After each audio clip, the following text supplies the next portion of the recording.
naho mu gihe leta y'u Burundi heruka gushiraho igenekerezo rya munani ruheshi nk'umunsi wo kwibuka imboneza y'amaho mu byo gukunda igihugu Guide Supreme du Patriotisme muri rw'igifaransa, abo mu mashirahamwe yigenga adaharanira ivyicaro vya politike bavuga ko agateka kazina muntu kabandanya gucumbagira mu Burundi kuva ku ntwaro y'umuhisi nkuru nziza. Ku bwa Armel Niyongere arongoye ishirahamwe Akate Burundi avuga ko uwo muhisi uwo munsi nako ushizweho mu gihe mu Burundi gutotezwa ikiremwa muntu, kwica, kunyuruza canke gufata ku nguvu abakenyezi bicibonekeza. Armel Niyongere naho mu Burundi bariko barahimbaza umunsi mukuru wahariwe imboneza, akaba ari kwibuka umuhisi Petero Nkurunziza, haribonekeza yuko hari isinzikazwa hagati y'akazina muntu, hari ihohoterwa, gufata ku nguvu abigeme n'abakenyezi, kunyuruza abantu bakagenda amazima yonga. Ibyo byose birekana neza yuko hagati y'akazina muntu kifashe nabi mu Burundi. Igitangaza rero nuko abo bariko bibuka umuhisi Petero Nkurunziza bazi neza yuko mu kiringo cha Petero Nkurunziza ariho habaye amabi menshi, kuva aho ashatse kugira ikiringo ca gatatu c'umukuru w'igihugu, aho usanga abantu bagiye baricwa, abantu benshi barahunga igihugu, abandi baranyuruzwa n'inzego za leta, hamwe no guharuka kw'iterabwoba imbonerakure kugamiye umugambwe uri ku butegetsi CNDD-FDD.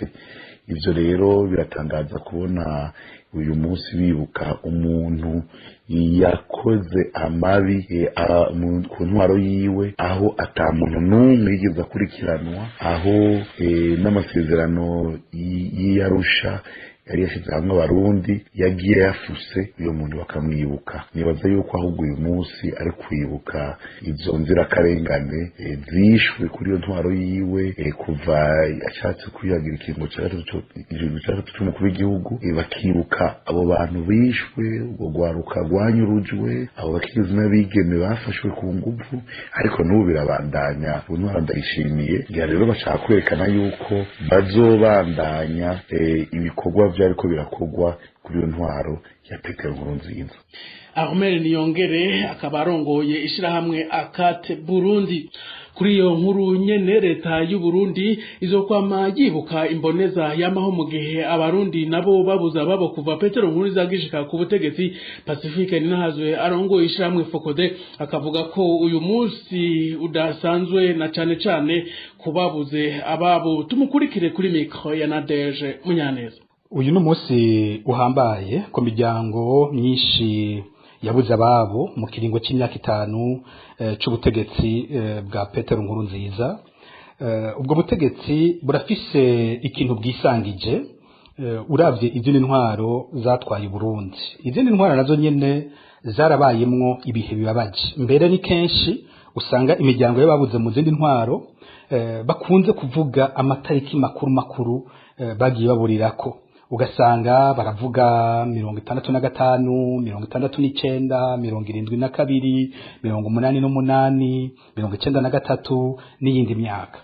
Uretse rero intwaro zabayeho mu gihe c'intambara, intwaro ya Nkurunziza niyo yonyene kuva ku mwaka ihera ko mu 2005 gushika ku munsi wa nyuma apfira ko itariki 8 z'ukwa gatandatu 2020, niyo ntwaro yonyene ikiringo cose kitigeze kibamwe agahengwe hagumye hariho ukwica abantu, kwica kandi vyakogwa n'inzego arongoye cyane iperereza, igipolisi na ya misore y'imbonerakure. Ico kiringo cose ubona ubwicanyi Muyinga, ubwicanyi mu Gatumba, igandagurwa rya Ernest Manirumva, Safisha, kwica ababikira, hakaba ibyaha bitagira uko bingana byo mu kiringo ca gatatu.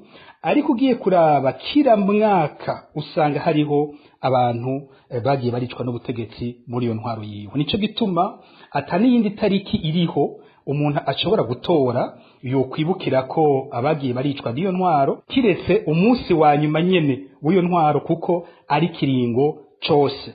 Tukanibutsa ko n'umunsi wa nyuma dufise n'uwanyurujwe uwo munsi wa nyuma nyene umukenyezi yitwa Janine Ntiranyibagira yakora muri mutuelle de la fonction publique yahamagawe kuri iyo tariki kuwa 8 ruheshi 2020 n'umugabo avuga ko yari ntwazangabo mu gipolisi kuva ahamagawe kuri iyo telefone akamwitaba ntarigera asubira kuboneka. Amakuru tugifise akavuga ko uyu mukenyezi yoba yaragandaguwe mbere yoba yishwe n'umwe mu bakozi b'iperereza ikiziga ciwe coba cyatawe kwitanganika hariya bita ku mase.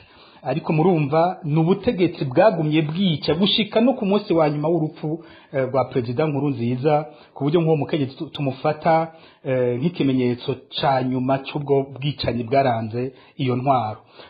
Ku bwa Pacifique Ninahazwe avuga ko batariko baragwanya abibuka imboneza Nkurunziza ahubwo ko imibabaro y'abakunda Pierre Nkurunziza ariyo mibabaro y'ababuze ababo kuva mu mwaka wa 2005 igihe umugambwe CNDD FDD washika ku butegetsi akavuga ko umwe wese yo kubahirizwa kandi hakaba ukubahana n'ubunyene. Tumukurikire. Twebwe rero kuri uyu munsi twawufashe kuzokwamara umunsi wo kwibuka abishwe bose mu butegetsi bw'igitugu bwa Petero Nkurunziza.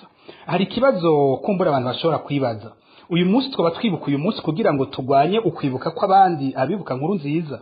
Ntaho bihuriye ivyo ntaho bihuriye.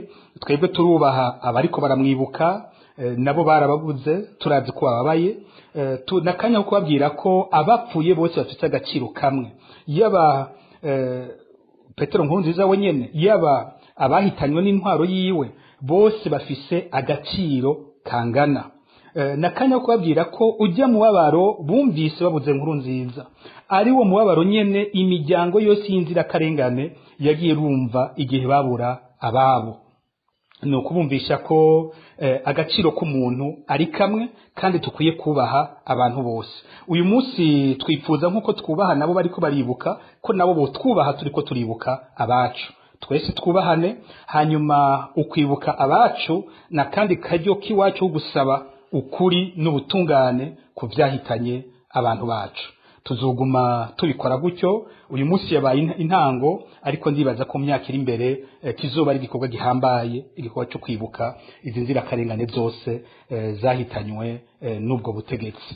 Nayo kubijanye no kuba Nkurunziza yahoze arongoye Burundi yo kwitwa imboneza y'amaho, Ninahazwe yabwiye ijwi ry'ugwaruka ko kuba yo kwitwa imboneza y'amaho ari uburenganzira bw'ababuze, ariko habe ugusoneranira kubabuze bose n'ubunyene. Pacifique. Hari abatubaza ngo icyo twibaza kukuba bafise ingene bamwise ngo imboneza yamaho, ku bwacu ico si kibazo. Uko bamwita kose ivyo ni vyabo kuko nibo babuze, nimba ari imboneza n'imboneza yabo twe ntacyo bitutwaye, ariko nabo batwubahira biwacu, bubahe ingene natwe twita biwacu, bubahe ingene natwe twubaha abiwacu. Kano kajyo kandi tugafata nk'akajyo guhimbaza intwari zidasanzwe zagiye zirubahuka kubwirwa butegetsi kw'ivyo bwari ko burakora bitari vyo. Abubahutse kugwanya amabi yariko arakogwa n'ubutegetsi bwa Nkurunziza. Akanako nakajyo keza kukibuka abo bose. Nkaha umuntu yonibuka nk'umushinga amateka Fabiano Bakijyanino uyu munsi ari mu munyororo kubera ijambo yavugiye mu nama nshinga amateka akerekana ko Petero Nkurunziza atarakwiye kwitwa imboneza, iyo mboneza yamaho. Kubona umushinga amateka avugira ijambo mu nama nshinga amateka mu nyuma akabipfungirwa ku karenganyo nk'uko bimeze, ni kindi kimenyetso cy'ubwo butegetsi nyene butari bwo ubutegetsi bw'agakinyizo, ivyo abarundi batipfuza ko byosubira kubaho. Tukifuza ko mu kwibuka kwacu abariko baratwara uyu munsi bohakurikirwa ko nibabandanya inzira y'uwo amaherezo yabo azomera bene nuko izina ryabo rikurikirwa n'amajambo benaye. Pacifique Ninahazwe akaba arongoye ishamwe Fokode hamwe n'umugambi ndondeza mu by'agateka kazina muntu nyene mu cegeranyo c'umuhari uharanira agateka kazina muntu mu Burundi Ligue Iteka mu cegeranyo iteka n'ijambo kigira icamajana 268 bama basohora burukundwe iheze. Ligue Iteka ivuga ko mu ndwi iheze abantu bishwe ari 16, abo bose bakaba batowe ari biziga uko ari 16 nyene. Muri ico cegeranyo cegeranyo umuhari Ligue Iteka uvuga ko abashika kuri batatu bakorewe amabi afatiye ku gitsina, umuntu umwe yaraborejwe igufa, abantu babiri baraburiwe irengero, nayo abashika kuri 13 barahagaritswe hadhonyanzwe amategeko. Mu gusozera ico cegeranyo Ligue Iteka irangiza ivuga ko muri abo bakorewe amabi harimwo n'abana babiri, abo nabo bakaba baragandaguwe. Umuhari Ligue Iteka urongowe na Ansher niko yagize ugatunga gatoke bamwe mu bajejwe inzego z'umutekano, bamwe mu bakozi b'iperereza n'inzego za leta karibo bari nyuma y'iryo honyangwa ry'agateka kazina muntu mu Burundi.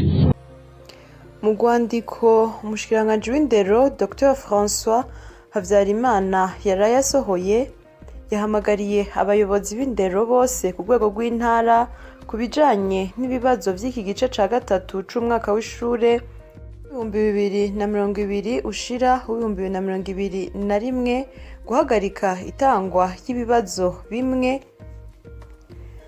bikorwa mu nani z'amashure arivyo bita examen en réseau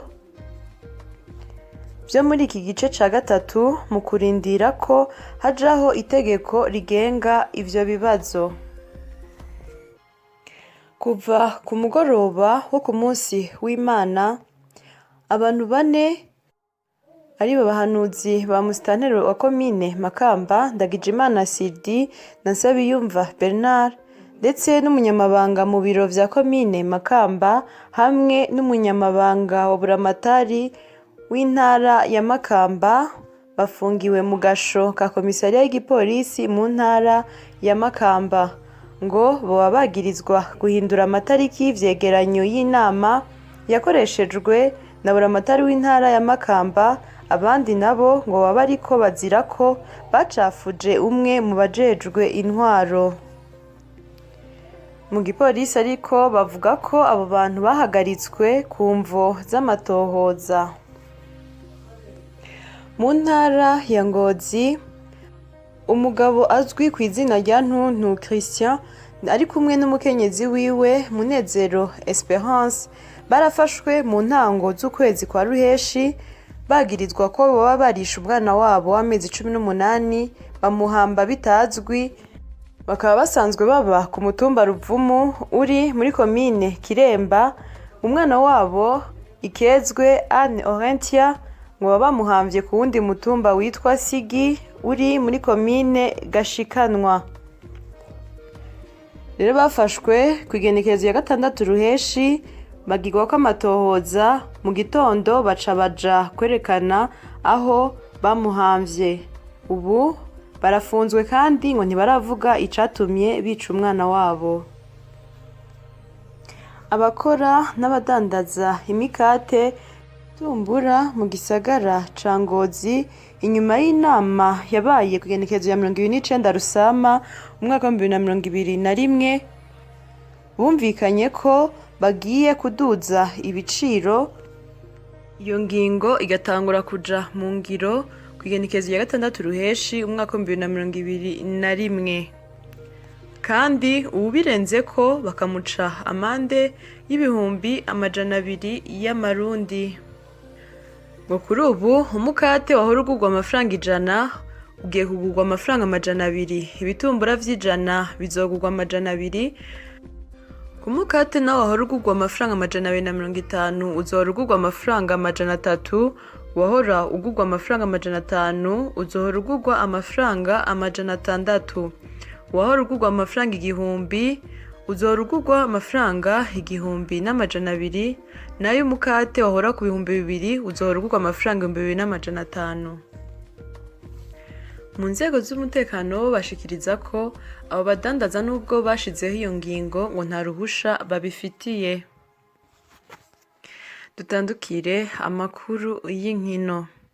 Inkino za mbere z'igice ca 4 gishiri ca nyuma mu gikombe citiriwe Nkurunziza zabaye kuri uyu wa kabiri zagenze uku gukurikira.